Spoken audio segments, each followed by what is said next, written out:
it just went poof. I mean, he went to light it, and it was literally like big, like it was like a poof, and it just went poof. Talking 1 second, and the next second, you know, literally I was on fire. He actually had to grab my legs to put me out. Was enjoying a nice evening out on their screened-in back patio. The husband went to light the Napa Home and Garden fire pot with the Napa fire fuel that his mother-in-law had purchased. He was in the process of doing that when a directional flame went towards his wife and engulfed her lower body in flames.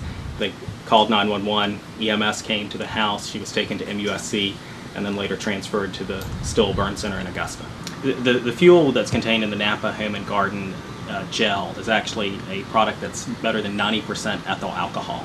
And this particular formulation has a vapor density of 1.6. So what that means is that the ethyl alcohol vapors are actually 60% heavier than air, and so it's not dispersing into the ambient air when the vapors escape from the bottle. From what our experts are telling us is that if there's some sort of ignition source, that the flame will follow the vapors, and so you end up with a directional flame.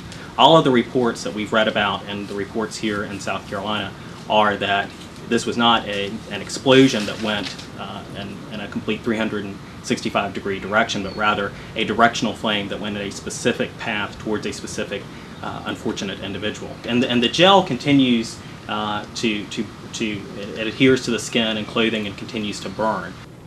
And, you know, like I said, thank God it was my legs. You know, it could have been my face. It could have been my mother-in-law, could have been my husband, could have been my children.